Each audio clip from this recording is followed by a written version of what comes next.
आज आपण होळीनिमित्त महाराष्ट्राची फेमस पुरणपोळी बनवतोय। जर आपल्याला पारंपरिक पद्धतीने पुरणपोळी बनवायची असेल तर प्रथम आपण डाळ भिजवतो, मग ती कुकरला शिजवून घेतो, मग गूळ साखरेसोबत शिजवून पुरण यंत्रातून वाटून घेतो। ही पद्धत पारंपरिक आहे पण थोडी वेळखाऊ असते, त्यामुळे बरेच जण पुरणपोळी बनवणं टाळतात। जी नवशिके आहेत त्यांना बनवायला जमत नाही। तर आज आपण सोप्या पद्धतीने अगदी झटपट पुरणपोळी कशी बनवायची ते पाहणार आहोत। चला तर मग पटकन रेसिपीला सुरुवात करूयात। रेसिपी सुरू करण्याअगोदर माझं तुम्हाला एक निवेदन आहे, जर तुम्ही चॅनेलवर नवीन असाल तर चॅनेलला नक्की सबस्क्राइब करा। सर्वात प्रथम आपण पीठ भिजवूयात। त्यासाठी इथे मी परातीत 2 पेले गव्हाचं पीठ चाळून घेतेय। पीठ चाळल्यामुळे आपल्याला एकसारखं पीठ मिळतं।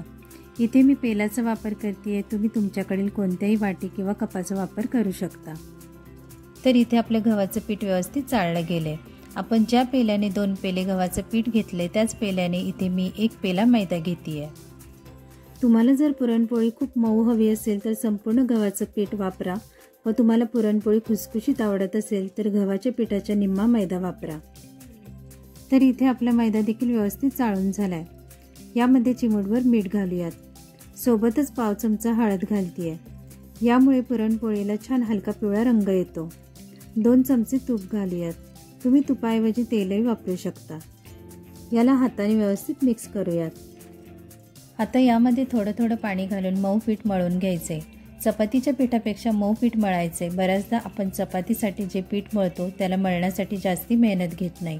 पुरणपोळी कुठूनही फुटू नये म्हणून या पिठाला आपल्याला हाताचा दाब देऊन देऊन मळायचे, त्यामुळे पुरणपोळी फुटत नाही व व्यवस्थित फुगली जाते। तर इथे तुम्ही पाहू शकता खूप मऊ पीठ मळलं गेले। पुरणपोळी बनवताना नेहमी अगोदर पीठ भिजवायचं, त्यामुळे पीठ चांगलं सेट होतं व सॉफ्ट बनतं।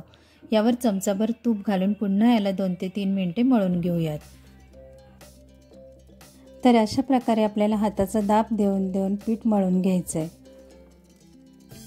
तर इथे तुम्ही पाहू शकता अगदी मऊ पीठ मळलं गेलंय। याला झाकून बाजूला ठेवूयात, तोपर्यंत पुरण बनवूयात। त्यासाठी इथे मी कढईत 2 छोटे चमचे तूप घालतेय। आपण ज्या पेल्याने पीठ भिजवण्यासाठी पीठ घेतलंय त्याच पेल्याने इथे मी 2 पेले बेसन पीठ घेतलंय। या पुरणपोळीसाठी आपण बेसन पिठाचा वापर करतोय। आपण भजी बनवण्यासाठी ज्या बेसन पिठाचा वापर करतो इथे मी तेच बेसन पीठ वापरतेय। अगदी बारीक वाटलेलं हे बेसन पीठ आहे। याला आपल्याला मंद आचेवर खमंग भाजून घ्यायचंय। बेसन भाजण्यासाठी अजिबात घाई करायची नाहीये, अगदी सावकाश मंद आचेवर आपल्याला हे बेसन व्यवस्थित भाजून घ्यायचंय। ही पुरणपोळी बनवण्याची झटपट पद्धत आहे, ज्यामध्ये आपण बेसन पिठाचा वापर करतोय, ज्यामुळे कोणाला कळणारही नाही की आपण कोणत्या पद्धतीने ही पुरणपोळी बनवली आहे। आपल्याला या पुरणपोळीला पारंपरिक पुरणपोळीची टेस्ट आणण्यासाठी बेसन व्यवस्थित भाजणं गरजेचं आहे। जोपर्यंत बेसन भाजलं जाते तोपर्यंत एका बाजूला पाणी गरम करूयात। आपण ज्या पेल्याने बेसन घेतले त्याच पेल्याने 2 पेले पाणी गरम करूयात। बेसनाला आपल्याला अगदी कोरडं भाजायचे, जास्ती तुपाचा वापर करायचा नाहीये। पाणी गरम होते आणि इथे आपले बेसन देखील व्यवस्थित भाजले गेले। यामध्ये गरम केलेलं संपूर्ण पाणी घालूयात। याला व्यवस्थित मिक्स करून लगेच गूळ व साखर घालूयात। आपण 2 पेले बेसन घेतले म्हणून त्याच पेल्याने 1 पेला गूळ व 1 पेला साखर घालायची आहे। तुम्ही नुसते 2 पेले गूळ किंवा 2 पेले साखर वापरू शकता। नुसता गूळ वापरला तर पुरणपोळी थंड झाल्यानंतर आतलं पुरण कोरडं पडतं, म्हणून इथे मी निम्मी साखर वापरतेय। लक्षात ठेवा, पुरण परतत असताना गॅसची आच आपल्याला मंद ठेवायची आहे, मोठी ठेवायची नाहीये, नाहीतर पुरण करपू शकतं। गूळ व साखर आटेपर्यंत याला व्यवस्थित मिक्स करायचं आहे। आता जरी हे मिश्रण पातळ वाटत असेल तरी हळूहळू हे मिश्रण घट्ट होत जातं। यामध्ये दाणे पडले तरी काही टेन्शन घेण्याची गरज नाहीये, कारण आपण हे मिश्रण पुरण जाळीतून वाटून घेणार आहोत किंवा मिक्सरमध्ये देखील फिरवून घेऊ शकता। तर हे छान मिक्स झालंय। यामध्ये 1 चमचा वेलची पूड व अर्धा चमचा जायफळ पूड घालतेय, यामुळे स्वाद खूप छान येतो। अर्धा चमचा सुंठ पावडर घालतेय, यामुळे पोटाला त्रास होत नाही। याला 2 ते 3 मिनिटे व्यवस्थित मिक्स करून घेऊ। तर इथे आपलं पुरण तयार आहे हे ओळखण्यासाठी यामध्ये चमचा असा उभा करायचा। चमचा व्यवस्थित उभा राहतोय, पडत नाहीये, म्हणजेच आपलं पुरण परफेक्ट तयार आहे। याला थोडं थंड करूयात। तर इथे आपलं पुरण थोडं थंड झालंय, याला पुरणाच्या जाळीत घालूयात। व हे पुरण वाटण्यासाठी इथे मी एक पेला घेतला आहे. तर या पेल्याने याला आपल्याला याप्रमाणे मॅश करून घ्यायचं आहे. तर इथे तुम्ही पाहू शकता पुरण अगदी व्यवस्थित वाटलं गेलं आहे. तर इथे आपलं पुरणपोळीसाठी परफेक्ट टेक्स्चरचं पुरण तयार झालं. तर इथे आपले पीठ देखील व्यवस्थित भिजलं गेलं आहे. याला पुन्हा थोडंसं मळून घेऊ. आता आवडीप्रमाणे पिठाचा गोळा घ्यायचा आहे. तुम्हाला पुरणपोळी कितपत लहान किंवा मोठी हवी असेल त्याप्रमाणे तुम्ही पिठाचा गोळा घेऊ शकता. तर याची आपण छान गुबगुबीत पुरणपोळी बनवणार आहोत. पुरणपोळी लाटण्यासाठी इथे मी तांदळाचं पीठ वापरते आहे. तांदळाचं पीठ वापरल्यामुळे पोळी पटपट सरकून व्यवस्थित लाटली जाते. याची पारी बनवूयात. आता हाताला थोडंसं कोरडं पीठ लावून पुरण यामध्ये भरूयात. कोरडं पीठ हाताला लावल्यामुळे पुरण हाताला चिकटत नाही. यामध्ये भरपूर पुरण भरूयात. तर हे पहा, जितकं आपलं पीठ सॉफ्ट आहे तितकंच पुरण देखील सॉफ्ट आहे. पिठाचं आणि पुरणाचं टेक्स्चर एकसारखं असलं की पुरण व्यवस्थित पसरलं जातं व पुरणपोळी फुटत नाही. आता याला व्यवस्थित सील करून घेऊ. याप्रमाणे याचं उरलेलं पीठ प्रेस करूयात.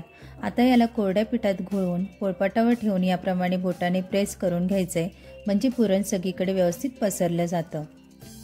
याला हलक्या हाताने लाटून घेऊयात. याला दोन्ही बाजूने आलटून पालटून लाटायचे, नाहीतर पुरणपोळी एका बाजूने जाड व एका बाजूने पातळ लाटली जाते. तर ही खूप साधी सोपी पद्धत आहे. लाटताना अजिबात दाब द्यायचा नाहीये. अगदी हलक्या हाताने पोळी लाटून घ्यायची आहे.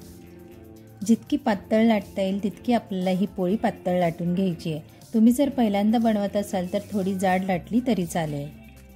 तर हे पहा, आपली पुरणपोळी लाटून तयार आहे. तुम्ही पाहू शकता पुरण व्यवस्थित कडेपर्यंत पसरले गेले. आता याला भाजून घेऊयात. तवा व्यवस्थित गरम करून घेतला. यावर पुरणपोळी घालूयात. याला थोडेसे बबल्स आले की कडेने तूप सोडून याला पलटून घेऊयात.